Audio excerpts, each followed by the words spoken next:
안녕하세요. 모빈치 모발이식센터 부상현 이서준, 유병재입니다. 네, 지난 편에서 이서준 원장님이 인사를 드렸고 또 새로운 원장님이 오셨습니다. 인사 한번 부탁드릴게요. 안녕하세요. 모빈치TV 시청자 여러분, 유병재 원장입니다. 앞으로 모빈치TV에서도 자주 인사드릴게요. 자, 이렇게 인사도 부탁드렸으니 저는 오늘 좀 바쁜 일이 있어서 이만 좀 가보겠습니다. 아니 갑자기 이렇게 벌써 가신다고요? 두 분이서 두 분이 계시니까 충분히 잘하실 수 있을 것 같아요. 네, 화이팅! 화이팅! 네, 그럼 저희끼리 한번 진행해 보겠습니다. 네, 그러시죠. 자, 오늘은 어떤 주제에 대해서 좀 얘기를 해볼까요, 유병재 원장님? 저희가 그동안 탈모의 약물 치료에 대한 영상을 꽤 많이 다루었는데요. 그 중에서도 작년에 출시되어 탈모 시장을 흔들었던 뿌리는 프로페시아 핀주베에 대해서 관심이 뜨거웠습니다. 네, 맞습니다. 기존 알약으로 복용하시는 경구용 프로페시와 비교해서 전신적 부작용을 좀 최소화하는 데 중점을 두고 개발된 약물이어서 성기능 관련 부작용을 경험하신 환자분들께서 큰 관심을 보여주셨습니다. 저희 병원을 찾아주신 환자분들께서도 핀주베를 사용해도 되는지, 특히 바르는 미녹시딜과 병행해서 사용해도 되는지 궁금해하신 분들이 많았는데요. 마침 올해 2월에 국제학술지에서 따끈따끈하게 해당 주제를 다룬 연구 논문이 게재되어 그 내용과 결과를 소개해드리고자 합니다. 네, 상당히 흥미로운 내용입니다. 바르는 미녹시딜은 이미 많은 분들께서 사용을 해보셨을 텐데요. 이해를 돕기 위해 좀 잠시 설명을 드리겠습니다. 미녹시딜은 원래 혈압을 낮추기 위한 약물로 출시되었지만 부작용으로서 모발 성장을 촉진한다는 점이 발견되어서 현재는 바르는 탈모 치료제로 사용되고 있습니다. 미녹시딜은 모낭에 산소와 영양을 공급하는 혈류량을 촉진시켜줘서 모발 성장을 촉진하는 효과를 가지고 있습니다. 맞습니다. 또한 미녹시딜은 모발 성장 주기의 휴지기에서 성장기로 빠르게 전환시키는 데 도움을 주는데요. 이로 인해 더 많은 모발이 성장 단계에 머무르게 하여 탈모를 방지하는 것이죠. 네, 그렇다면 본격적으로 오늘 소개할 연구에 대해 좀 자세히 알아보도록 하죠. 네, 이 연구는 총 42명 안드로겐 탈모, 일명 남성형 탈모 환자를 대상으로 6개월 동안 진행된 무작위 블라인드 연구입니다. 연구의 참가자들은 총 3개의 그룹으로 나뉘었고 각각의 그룹에서 다른 치료법을 적용했습니다. 그룹 A는 바르는 미녹시딜과 뿌리는 피나스테라이드를 함께 사용한 그룹이고, 그룹 B는 뿌리는 피나스테라이드만, 그리고 그룹 C는 바르는 미녹시딜만 사용하도록 안내해서 6개월 동안 탈모의 개선이 얼마나 이루어졌는지 평가하는 것이죠. 치료 방법에 따라 얼마나 차이가 벌어졌을지 굉장히 궁금한데요. 연구 결과는 혹시 어땠나요? 결과는 아주 흥미로웠습니다. 먼저 모발 밀도 변화부터 보면 모든 치료법에서 치료 전과 비교했을 때 모발 밀도가 증가했지만 유의미한 개선은 두 가지 약물을 모두 사용했던 그룹 A에서만 나타났습니다.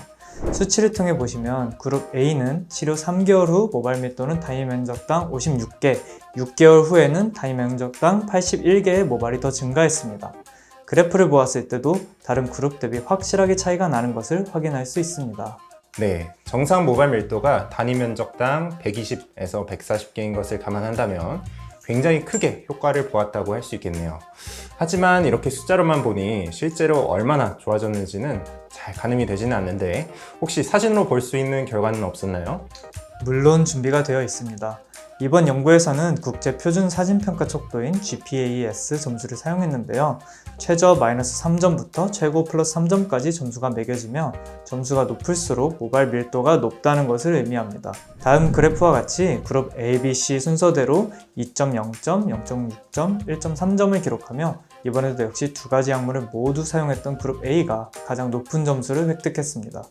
특히 GPAS 2점 이상으로 고득점을 기록한 사람의 비율이 그룹 A에서 무려 79%를 차지하며 그룹 B의 8%와 그룹 C의 41%와는 매우 큰 차이를 보였습니다.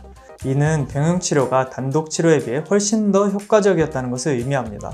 다음 실제 사진을 보더라도 6개월이라는 짧은 시간 동안 탈모 개선 효과가 두드러지게 나타난다는 것을 알 수 있습니다. 네, 치료 방법에 따른 효과 차이가 생각보다 크게 벌어졌네요. 결국 두 가지 치료를 동시에 적용했을 때 효과가 가장 좋았다는 것인데 문득 걱정이 되는 것은 효과가 큰 만큼 부작용 또한 크지 않을까 걱정하시는 분들이 계실 것 같아요. 이에 대해서도 좀 설명해 주실 수 있으실까요? 네, 예리한 지적이시네요. 이번 연구에서는 부작용 정도를 확인하기 위해 참여한 모든 환자를 대상으로 FSH, LH, 테스토스테론 등 각종 호르몬 수치를 모니터링했습니다. 하지만 다행히도 치료 후 호르몬 수치는 그룹에 따라 유의미한 차이가 없었다고 합니다. 즉, 호르몬 변화에 의한 부작용 정도 차이는 없었다는 거죠. 그렇군요.